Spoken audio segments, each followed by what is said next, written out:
Chapter 9. Wayfarers All. The water rat was restless, and he did not exactly know why.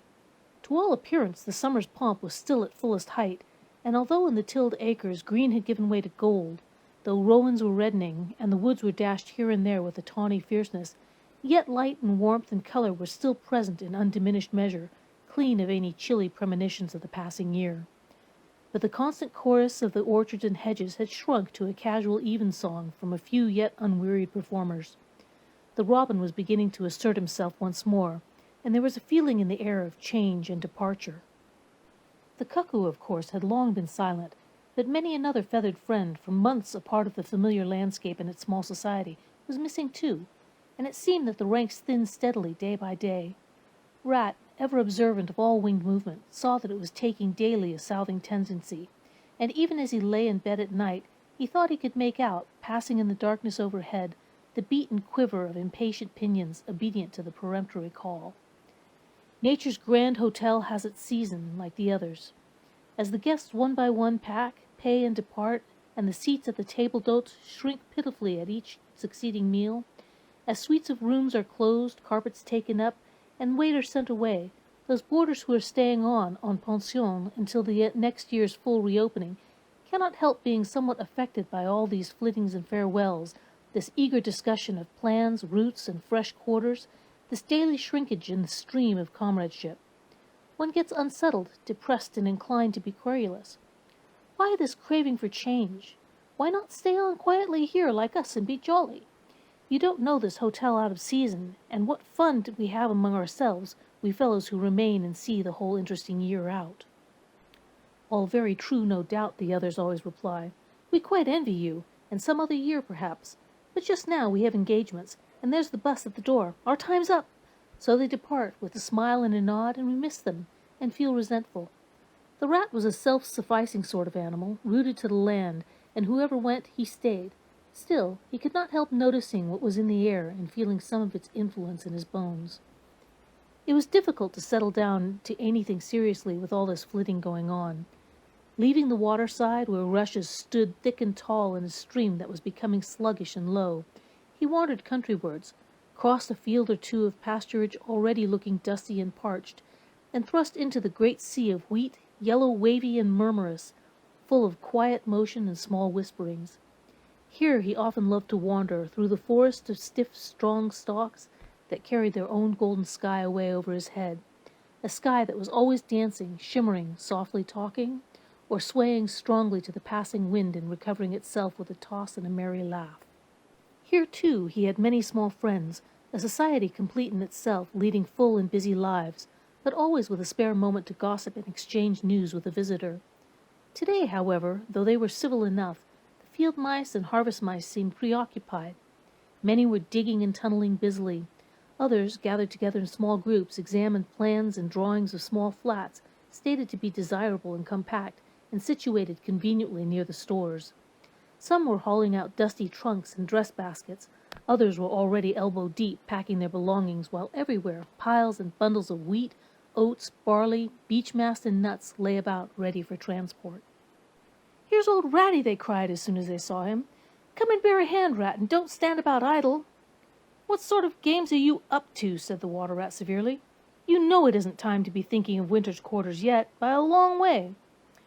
"Oh, yes, we know that," explained a field mouse rather shamefacedly, "but it's always as well to be in good time, isn't it? We really must get all the furniture and baggage and stores moved out of this before those horrid machines begin clicking round the fields.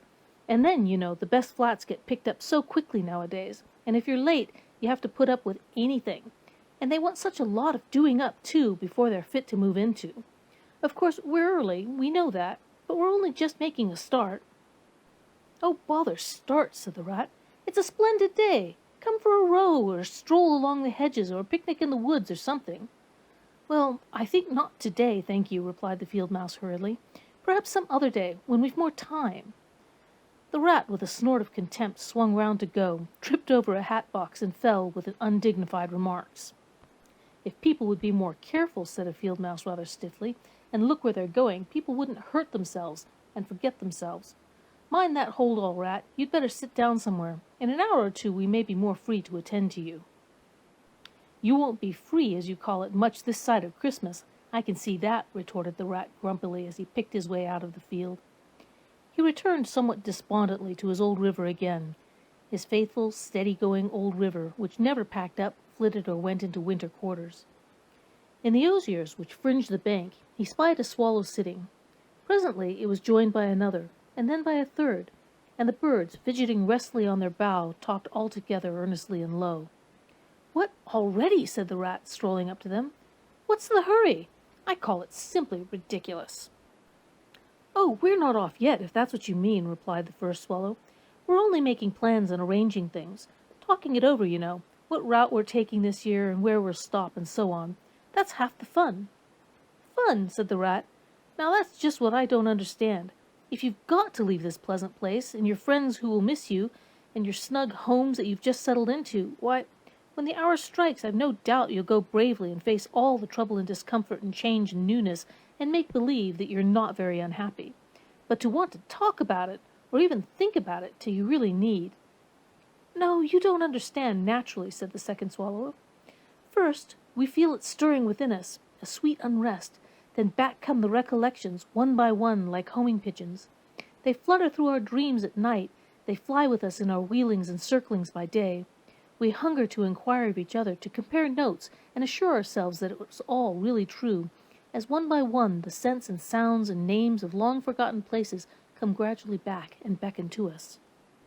"Couldn't you stop on for just this year?" suggested the water rat wistfully. "We'll all do our best to make you feel at home. You've no idea what good times we have here while you are far away." "I tried stopping on 1 year," said the third swallow. "I had grown so fond of the place that when the time came I hung back and let the others go on without me. For a few weeks it was all well enough, but afterwards, oh, the weary length of the nights, the shivering, sunless days, the air so clammy and chill, and not an insect in an acre of it. No, it was no good. My courage broke down, and one cold, stormy night I took wing, flying well inland on account of the strong easterly gales. It was snowing hard as I beat through the passes of the great mountains, and I had a stiff fight to win through. But never shall I forget the blissful feeling of the hot sun again on my back as I sped down the lakes that lay so blue and placid below me, and the taste of my first fat insect. The past was like a bad dream. The future was all happy holiday as I moved southwards week by week easily, lazily, lingering as long as I dared, but always heeding the call. No, I had had my warning. Never again did I think of disobedience." "Ah, yes, the call of the South. The South," twittered the other two dreamily. "Its songs, its hues, its radiant air. Oh, do you remember?" And forgetting the rat, they slid into passionate reminiscence while he listened fascinated, and his heart burned within him. In himself, too, he knew that it was vibrating at last, that chord hitherto dormant and unsuspected. The mere chatter of these southern-bound birds, their pale and second-hand reports, had yet power to awaken this wild new sensation and thrill him through and through with it. What would one moment of the real thing work in him? One passionate touch of the real southern sun? One waft of the authentic odor? With closed eyes he dared to dream a moment in full abandonment, and when he looked again the river seemed steely and chill, the green fields gray and lightless. Then his loyal heart seemed to cry out on his weaker self for its treachery. "Why do you ever come back then at all?" he demanded of the swallows jealously. "What do you find to attract you in this poor, drab little country?" "And do you think," said the first swallow, "that the other call is not for us too in its due season? The call of lush meadow grass, wet orchards, warm, insect-haunted ponds, of browsing cattle, of haymaking, and all the farm-building clustering round the house of the perfect eaves?" "Do you suppose," asked the second one, "that you are the only living thing that craves with a hungry longing to hear the cuckoo's note again?" "In due time," said the third, "we shall be homesick once more for quiet water lilies swaying in the surface of an English stream. But today, all that seems pale and thin and very far away. Just now our blood dances to other music." They fell a-twittering among themselves once more, and this time their intoxicating babble was of violet seas, tawny sands, and lizard-haunted walls. Restlessly, the rat wandered off once more, climbed the slope that rose gently from the north bank of the river, and lay looking out towards the green ring of the downs that barred his vision further southwards. His simple horizon hitherto, his mountains of the moon, his limit behind which lay nothing he had cared to see or know. Today, to him gazing south with a newborn need stirring in his heart, the clear sky over their long, low outlines seemed to pulsate with promise. Today, the unseen was everything, the unknown the only real fact of life. On this side of the hills was now the real blank, on the other lay the crowded and colored panorama that his inner eye was seeing so clearly. What seas lay beyond, green, leaping and crested? What sun-bathed coasts along which the white villas glittered against the olive woods? What quiet harbors thronged with gallant shipping bound for purple islands of wine and spice, islands set low in languorous waters? He rose and descended riverwards once more, then changed his mind and sought the side of the dusty lane. There, lying half buried in the thick, cool underhedge tangle that bordered it, he could muse on the metalled road and all the wondrous world that it led to, on all the wayfarers, too, that might have trodden it, and the fortunes and adventures they had gone to seek, or found unseeking, out there beyond, beyond. Footsteps fell on his ear, and the figure of one that walked somewhat wearily came into view, and he saw that it was a rat, and a very dusty one. The wayfarer, as he reached him, saluted with a gesture of courtesy that had something foreign about it, hesitated a moment, then with a pleasant smile turned from the track and sat down by his side in the cool herbage. He seemed tired, and the rat let him rest unquestioned, understanding something of what it was in his thoughts, knowing, too, the value all animals attach at times to mere silent companionship when the weary muscles slacken and the mind marks time. The wayfarer was lean and keen-featured, and somewhat bowed at the shoulders. His paws were thin and long, his eyes much wrinkled at the corners, and he wore small gold earrings in his neatly set, well-shaped ears. His knitted jersey was of a faded blue, his breeches, patched and stained, were based on a blue foundation, and the small belongings that he carried were tied up in a blue cotton handkerchief. When he had rested a while, the stranger sighed, snuffed the air, and looked about him. "That was clover, that warm whiff on the breeze," he remarked. "And those are cows we hear cropping the grass behind us and blowing softly between mouthfuls. There is a sound of distant reapers, and yonder rises a blue line of cottage smoke against the woodland. The river runs somewhere close by, for I hear the call of a moorhen, and I see by your build that you are a fresh-water mariner. Everything seems asleep, and yet going on all the time. It is a goodly life that you lead, friend, no doubt the best in the world, if only you are strong enough to lead it." "Yes, it's the life, the only life to live," responded the water-rat dreamily, and without his usual wholehearted conviction. "I did not say exactly that," replied the stranger cautiously, "but no doubt it's the best. I've tried it, and I know. And because I've just tried it, 6 months of it, and know it's the best, here am I, footsore and hungry, tramping away from it, tramping southward, following the old call, back to the life which is mine, and which will not let me go." "Is this then yet another of them?" mused the rat. "And where have you just come from?" he asked. He hardly dared to ask where he was bound for. He seemed to know the answer only too well. "Nice little farm," replied the wayfarer briefly. "Up along in that direction," he nodded northwards. "Never mind about it. I had everything I could want, everything I had any right to expect of life and more. And here I am, glad to be here all the same, though, glad to be here. So many miles further on the road, so many hours nearer to my heart's desire." His shining eyes held fast to the horizon, and he seemed to be listening for some sound that was wanting from that inland acreage, vocal as it had been with the cheerful music of pasturage and farmland. "You're not one of us," said the water-rat, "nor yet a farmer, nor even, I should judge, of this country." "Right," replied the stranger. "I'm a seafaring rat, I am, and the port I originally hail from is Constantinople, though I'm a sort of foreigner there, too, in a manner of speaking. You will have heard of Constantinople, friend? A fair city, and an ancient and glorious one. And you may have heard, too, of Sigurd, king of Norway, and how he sailed thither with 60 ships, and how he and his men rode up through the streets all canopied in their honor with purple and gold, and how the emperor and empress came down and banqueted with him on board his ship. When Sigurd returned home, many of his Northmen remained behind and entered the emperor's bodyguard, and my ancestor, a Norwegian-born, stayed behind too with the ships that Sigurd gave the emperor. Seafarers we have ever been, and no wonder. As for me, the city of my birth is no more my home than any pleasant port between there and the London River. I know them all, and they know me. Set me down on any of their quays or foreshores, and I am home again." "I suppose you go great voyages," said the water-rat with growing interest. "Months and months out of sight of land, and provisions running short, and allowance as to water, and your mind communing with the mighty oceans and that sort of thing? By no means, said the sea rat frankly.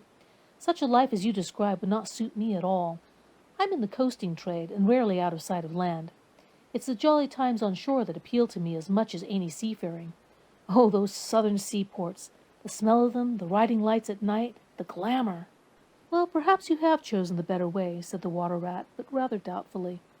Tell me something of your coasting, then, if you have a mind to, and what sort of harvest an animal of spirit might hope to bring home from it to warm his latter days with gallant memories by the fireside. For my life, I confess to you, feels to me today somewhat narrow and circumscribed. My last voyage, began the sea rat, that landed me eventually in this country bound with high hopes for my inland farm, will serve as a good example of any of them, and indeed as an epitome of my highly colored life. Family troubles, as usual, began it. The domestic storm cone was hoisted, and I shipped myself on board a small trading vessel bound from Constantinople, by classic seas whose every wave throbs with a deathless memory, to the Grecian islands and the Levant. Those were golden days and balmy nights, in and out of harbor all the time, old friends everywhere, sleeping in some cool temple or ruined cistern during the heat of the day, feasting in song after sundown under the great stars set in the velvet sky. Thence we turned and coasted up the Adriatic, its shores swimming in an atmosphere of amber rose and aquamarine. We lay in wide, landlocked harbors. We roamed through ancient and noble cities until at last, one morning, as the sun rose royally behind us, we rode into Venice down a path of gold. Oh, Venice is a fine city, wherein a rat can wander at his ease and take his pleasure, or, when weary of wandering, can sit at the edge of the Grand Canal at night, feasting with his friends, when the air is full of music and the sky full of stars, and the lights flash and shimmer on the polished steel prows of the swaying gondolas, packed so that you could walk across the canal on them from side to side. And then the food. Do you like shellfish? Well, we won't linger over that now. He was silent for a time, and the water rat, silent too and enthralled, floated on dream canals and heard a phantom song pealing high between vaporous gray wave-lapped walls. Southwards we sailed again at last, continued the sea rat, coasting down the Italian shore till finally we made Palermo, and there I quitted for a long, happy spell on shore. I never stick too long to one ship. One gets narrow-minded and prejudiced. Besides, Sicily is one of my happy hunting grounds. I know everybody there, and their ways just suit me. I spent many jolly weeks in the island, staying with friends up country. When I grew restless again, I took advantage of a ship that was trading to Sardinia and Corsica, and very glad I was to feel the fresh breeze and the sea spray in my face once more. But isn't it very hot and stuffy down there in the hold, I think you call it? Asked the water rat. The seafarer looked at him with the suspicion of a wink. I'm an old hand, he remarked with much simplicity. The captain's cabin's good enough for me. It's a hard life, by all accounts, murmured the rat, sunk deep in thought. For the crew it is, replied the seafarer gravely, again with the ghost of a wink. From Corsica, he went on, I made use of a ship that was taking wine to the mainland. We made a lasso in the evening, lay to, hauled up our wine casks and hove them overboard, tied one to another by a long line. The crew took to the boats and rowed shoreward, singing as they went, and drawing after them the long, bobbing procession of casks like a mile of porpoises. On the sands they had horses waiting, which dragged the casks up the steep street of the little town with a fine rush and clatter and scramble. When the last cask was in, we went and refreshed and rested, and sat late into the night, drinking with our friends, and next morning I took to the great olive woods for a spell and rest.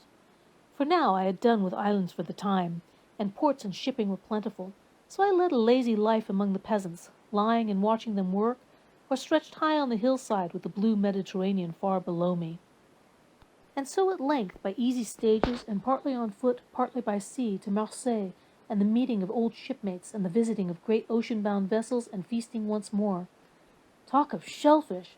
Why, sometimes I dream of the shellfish of Marseille and wake up crying. That reminds me, said the polite water rat. You happened to mention that you were hungry, and I ought to have spoken earlier. Of course you will stop and take your midday meal with me. My hole is close by. It is some time past noon, and you are very welcome to whatever there is. Now I call that kind and brotherly of you, said the sea rat. I was indeed hungry when I sat down, and ever since I inadvertently happened to mention shellfish, my pangs have been extreme. But couldn't you fetch it along out here? I'm none too fond of going under hatches unless I'm obliged to, and then, while we eat, I could tell you more concerning my voyages and the pleasant life I lead. At least it's very pleasant to me, and by your attention I judge it commends itself to you. Whereas if we go indoors, it is 100 to 1 that I shall presently fall asleep." "That is indeed an excellent suggestion," said the water rat, and hurried off home. There he got out the luncheon basket and packed a simple meal, in which, remembering the stranger's origin and preferences, he took care to include a yard of long French bread, a sausage out of which the garlic sang, some cheese which lay down and cried, and a long-necked straw-covered flask wherein lay bottled sunshine shed and garnered on far southern slopes. Thus laden, he returned with all speed, and blushed for pleasure at the old seaman's commendations of his taste and judgment, as together they unpacked the basket and laid out the contents on the grass by the roadside. The sea rat, as soon as his hunger was somewhat assuaged, continued the history of his latest voyage, conducting his simple hearer from port to port of Spain, landing him at Lisbon, Oporto, and Bordeaux, introducing him to the pleasant harbors of Cornwall and Devon, and so up the channel to that final quayside where, landing after winds long contrary, storm-driven and weather-beaten, he had caught the first magical hints and heraldings of another spring, and fired by these had sped on a long tramp inland, hungry for the experiment of life on some quiet farmstead very far from the weary beating of any sea. Spellbound and quivering with excitement, the water rat followed the adventurer league by league over stormy bays, through crowded roadsteads, across harbor bars on a racing tide, up winding rivers that hid their busy little towns round a sudden turn, and left him with a regretful sigh planted at his dull inland farm, about which he desired to hear nothing. By this time their meal was over, and the seafarer, refreshed and strengthened, his voice more vibrant, his eye lit with a brightness that seemed caught from some faraway sea beacon, filled his glass with the red and glowing vintage of the south, and leaning towards the water rat, compelled his gaze and held him body and soul while he talked. Those eyes were of the changing foam-streaked grey-green of leaping northern seas. In the glass shone a hot ruby that seemed the very heart of the south, beating for him who had the courage to respond to its pulsation. The twin lights, the shifting grey and the steadfast red, mastered the water rat and held him bound, fascinated, powerless.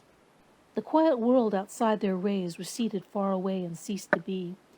And the talk, the wonderful talk, flowed on. Or was it speech entirely, or did it pass at times into song? Chanty of the sailors weighing the dripping anchor, sonorous hum of the shrouds in a tearing northeaster, ballad of the fisherman hauling his nets at sundown against an apricot sky, chords of guitar and mandolin from gondola or caique? Did it change into the cry of the wind, plaintive at first, angrily shrill as it freshened, rising to a tearing whistle, sinking to a musical trickle of air from the leach of the bellying sail? All these sounds the spellbound listener seemed to hear, and with them the hungry complaint of the gulls and the sea-mews, the soft thunder of the breaking wave, the cry of the protesting shingle. Back into speech again it passed, and with beating heart he was following the adventures of a dozen seaports, the fights, the escapes, the rallies, the comradeships, the gallant undertakings, or he searched islands for treasure, fished in still lagoons, and dozed day-long on warm white sand. Of deep-sea fishings he heard tell, and mighty silver gatherings of the mile-long net, of sudden perils, noise of breakers on moonless nights, or the tall bows of the great liner taking shape overhead through the fog, the merry homecoming, the headland rounded, the harbor lights opened out, the groups seen dimly on the quay, the cheery hail, the splash of the hawser, the trudge up the steep little street towards the comforting glow of red-curtained windows. Lastly, in his waking dream, it seemed to him that the adventurer had risen to his feet, but was still speaking, still holding him fast with his sea-grey eyes. "And now," he was softly saying, "I take the road again, holding on southwestwards for many a long and dusty day, till at last I reach the little grey sea-town I know so well that clings along one steep side of the harbor. There, through dark doorways, you look down flights of stone steps, overhung by great pink tufts of valerian, and ending in a patch of sparkling blue water. The little boats that lie tethered to the rings and stanchions of the old sea-wall are gaily painted, as those I clambered in and out of in my own childhood. The salmon leap on the flood tide, schools of mackerel flash and play past quaysides and foreshores, and by the windows the great vessels glide, night and day, up to their moorings or forth to the open sea. There, sooner or later, the ships of all seafaring nations arrive, and there, at its destined hour, the ship of my choice will let go its anchor. I shall take my time. I shall tarry and bide till at last the right one lies waiting for me, warped out into midstream, loaded low, her bowsprit pointing down harbor. I shall slip on board, by boat or along hawser, and then one morning I shall wake to the song and tramp of the sailors, the clink of the capstan, and the rattle of the anchor chain coming merrily in. We shall break out the jib and the foresail, and the white houses on the harbor side will glide slowly past us as she gathers steering way, and the voyage will have begun. As she forges towards the headland, she will clothe herself with canvas, and then once outside, the sounding slap of the great green seas as she heels to the wind pointing south. And you will come too, young brother, for the days pass and never return, and the south still waits for you. Take the adventure, heed the call, now ere the irrevocable moment passes. 'Tis but a banging of the door behind you, a blithesome step forward, and you are out of the old life and into the new. Then some day long hence, jog home here if you will, when the cup has been drained and the play has been played, and sit down by your quiet river with a store of goodly memories for company. You can easily overtake me on the road, for you are young, and I am aging and go softly. I will linger and look back, and at last I will surely see you coming, eager and light-hearted, with all the south in your face. The voice died away and ceased as an insect's tiny trumpet dwindled swiftly into silence, and the water-rat, paralyzed and staring, saw at last but a distant speck on the white surface of the road.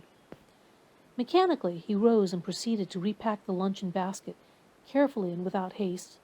Mechanically he returned home, gathered together a few small necessaries and special treasures he was fond of, and put them in a satchel, acting with slow deliberation, moving about the room like a sleepwalker, listening ever with parted lips. He swung the satchel over his shoulder, carefully selected a stout stick for his wayfaring, and with no haste, but with no hesitation at all, he stepped across the threshold just as the mole appeared at the door. "Why, where are you off to?" Ratty asked the mole in great surprise, grasping him by the arm. "Going south with the rest of them," murmured the rat in a dreamy monotone, never looking at him. "Seawards first, and then on shipboard, and so to the shores that are calling me." He pressed resolutely forward, still without haste, but with dogged fixity of purpose. But the mole, now thoroughly alarmed, placed himself in front of him, and looked into his eyes and saw that they were glazed and set and turned to streaked and shifting gray. Not his friend's eyes, but the eyes of some other animal. Grappling with him strongly, he dragged him inside, threw him down, and held him. The rat struggled desperately for a few moments, and then his strength seemed to suddenly leave him, and he lay still and exhausted, with closed eyes, trembling. Presently the mole assisted him to rise and placed him in a chair, where he sat collapsed and shrunken into himself, his body shaken by a violent shivering, passing in time into a hysterical fit of dry sobbing. Mole made the door fast, threw the satchel into a drawer and locked it, and sat down quietly on the table by his friend, waiting for the strange seizure to pass. Gradually the rat sank into a troubled doze, broken by starts and confused murmurings of things strange and wild and foreign to the unenlightened mole, and from that he passed into a deep slumber. Very anxious in mind, the mole left him for a time and busied himself with household matters, and it was getting dark when he returned to the parlor and found the rat where he had left him, wide awake indeed, but listless, silent, and dejected. He took one hasty glance at his eyes, found them to his great gratification clear and dark and brown again as before, and then sat down and tried to cheer him up and help him to relate what had happened to him. Poor Ratty did his best by degrees to explain things, but how could he put into cold words what had mostly been suggestion? How recall for another's benefit the haunting sea voices that had sung to him? How reproduce at second hand the magic of the seafarer's 100 reminiscences? Even to himself, now the spell was broken and the glamour gone, he found it difficult to account for what had seemed some hours ago the inevitable and only thing. It's not surprising, then, that he failed to convey to the mole any clear idea of what he had been through that day. To the mole this much was plain. The fit or attack had passed away and had left him sane again, though shaken and cast down by the reaction. But he seemed to have lost all interest for the time in the things that went to make up his daily life, as well as in all the pleasant forecastings of the altered days and doings that the changing of the season was surely bringing. Casually, then, and with seeming indifference, the mole turned his talk to the harvest that was being gathered in, The towering wagons and their straining teams, the growing ricks and the large moon rising over the bare acres dotted with sheaves. He talked of the reddening apples around, of the browning nuts, of jams and preserves and the distilling of cordials, till by easy stages, such as these, he reached midwinter, its hearty joys and its snug home life, and then he became simply lyrical. By degrees the rat began to sit up and to join in. His dull eye brightened, and he lost some of his listening air. Presently the tactful mole slipped away and returned with a pencil and a few half-sheets of paper, which he placed on the table at his friend's elbow. "It's quite a long time since you did any poetry," he remarked. "You might have a try at it this evening instead of, brooding over things so much. I've an idea that you'll feel a lot better when you've got something jotted down, if it's only just some rhymes." The rat pushed the paper away from him wearily, but the discreet mole took occasion to leave the room, and when he peeped in again some time later, the rat was absorbed and deaf to the world, alternately scribbling and sucking at the top of his pencil. It is true that he sucked a good deal more than he scribbled, but it was joy to the mole to know that the cure had at least begun.